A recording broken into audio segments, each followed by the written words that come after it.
reading you right now.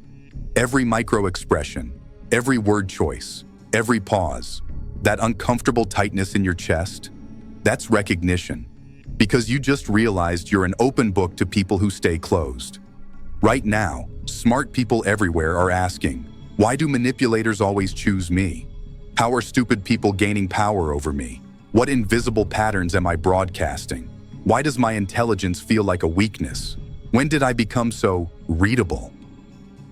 In the next few minutes, you'll discover why being smart is making you a perfect victim.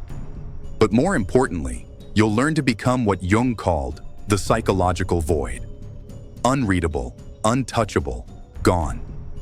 Here's the situation. Every day, you leak power through 5 fatal behaviors. Behaviors only smart people have. Behaviors that make you a puppet whose strings glow in the dark. If you ignore this, you'll keep losing to people dumber than you. You'll keep wondering why manipulation works on you when you see it coming. You'll stay readable, predictable, controllable. But stick around and I'll show you how to kill your readable self. To become someone they can't decode, predict, or touch. Someone they'll tell stories about, but never truly know. Most people can't handle what I'm about to reveal. They'll watch 2 minutes and leave because the truth threatens their whole identity. They need to believe intelligence protects them. It doesn't. It exposes them. Fatal mistake. 1. The intelligence display. Watch what happens when a smart person enters any room. They can't help it. Within seconds, they'll reveal their intelligence. A subtle correction, a knowing smile, a strategic name drop. This is their death sentence. Jung called this the shadow's revenge. The very trait you're proudest of becomes your biggest vulnerability. But Jung hid the darkest part in symbolism. Intelligence displayed is power surrendered. Think about yesterday. Someone knew. How fast did you signal your intelligence? That wasn't confidence. That was insecurity screaming. And they heard it perfectly. Every display creates a map. Here's what threatens you. Being seen as stupid. Here's what controls you. Intellectual validation. Here's what breaks you. Being intellectually dismissed. I tested this last month. Stayed silent in a meeting full of smart people. Watched them display, compete, reveal. By the end, I knew exactly how to control each one. And I'd said nothing. Comment display if someone just flashed in your mind. The one who always needs you to know they're smart. Smart people think intelligence is armor. It's not. It's a please validate me sign in neon. The smarter the person, the brighter the sign. The brighter the sign, the easier the target. But here's what Schopenhauer discovered, but academia buried.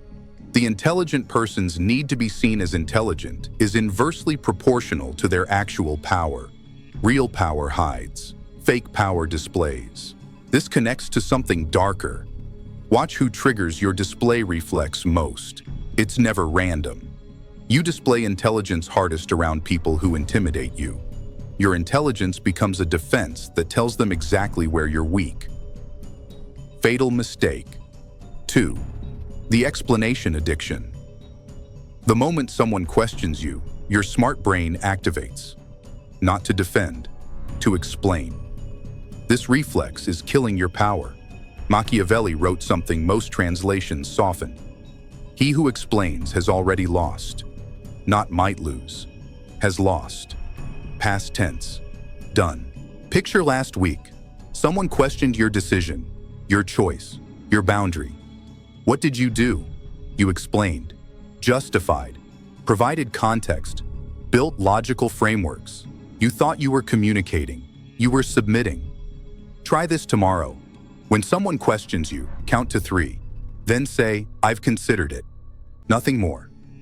Watch their software malfunction. Watch them scramble to fill the silence you created. But most can't do this. Know why? Because smart people worship at the altar of understanding. They believe if others just understood their reasoning, conflict would vanish. This is the fantasy that makes them controllable. The explanation addiction has stages. First, you explain actions, then intentions, then feelings. Finally, you're explaining why you need to explain. It's psychological strip poker where you're the only one removing clothes. Comment never again. If you're done explaining yourself to people who never explain themselves to you, here's what really happens during explanation. You hand them your user manual, page by page. Here's what matters to me. Here's what I fear. Here's how to make me doubt myself. Here's the exact words that will make me crumble. Nietzsche knew this. He wrote, "Those who must be understood have already surrendered to those who refuse to understand." But he hid the reason why. Understanding requires explanation. Explanation requires vulnerability. Vulnerability requires submission. The darker truth, they're not confused, they're mining. Every explanation you give reveals another pressure point, another lever, another way in. They question not to understand, but to map your psyche. Fatal mistake. 3. The harmony addiction. This is where smart people become willing slaves, not through force, through their need for resolution. You need conversations to end well, relationships to feel balanced, conflicts to resolve. This addiction to harmony is exactly how they puppeteer you. Jung discovered something about intelligent minds he could only hint at. The higher the intelligence, the stronger the need for psychological harmony. And the stronger the need, the more you'll sacrifice to get it. Watch what happens when someone creates discord, drops an emotional bomb, makes an irrational accusation.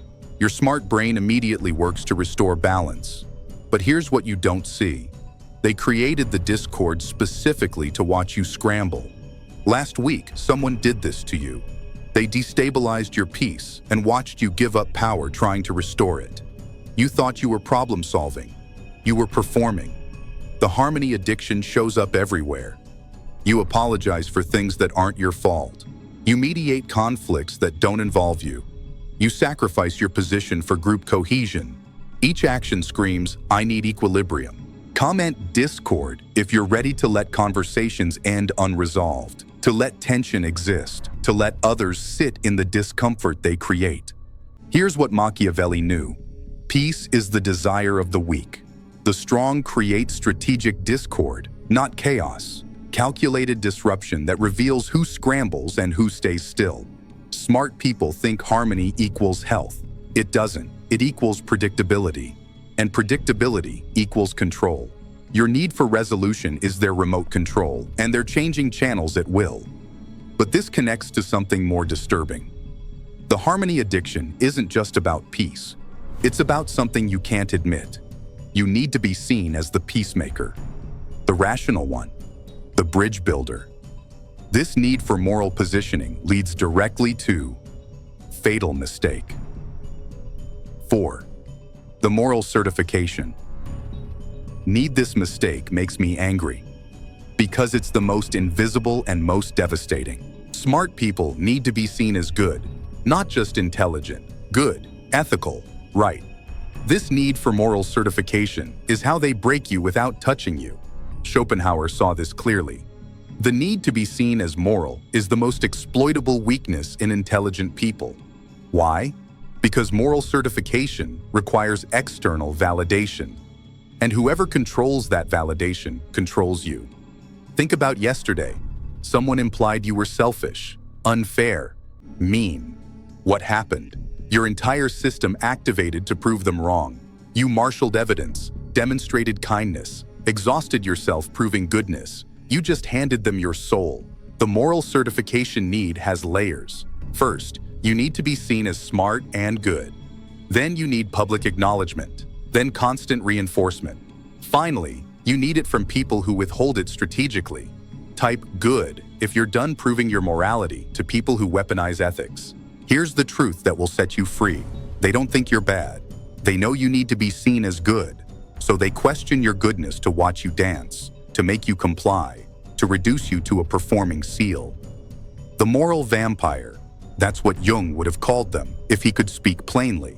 They feed on your need for ethical validation, question your motives to feast on your justifications, imply selfishness to gorge on your demonstrations of selflessness. But here's the revelation. Your need to be seen as good is exactly what allows bad people to control you. Your moral anxiety is their weapon. Your ethical concerns are their leverage. Your goodness is their opportunity. Fatal mistake. 5. The readability curse. Everything leads here, to the master mistake that enables all others. You're readable, transparent, an open book in a world of sealed documents, and they convinced you this was virtue. Nietzsche called it the curse of clarity. You've been programmed to be clear, honest, open, authentic, to share your feelings, express your thoughts, reveal your process. This isn't strength, it's voluntary slavery. Think about how much they know about you.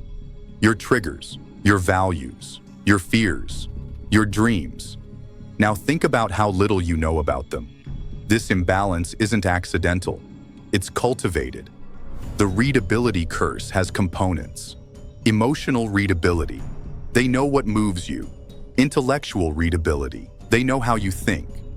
Behavioral readability. They know what you'll do. Moral readability. They know what you'll sacrifice. Each component is a string. Together, they make you a marionette, and everyone can see the strings except you.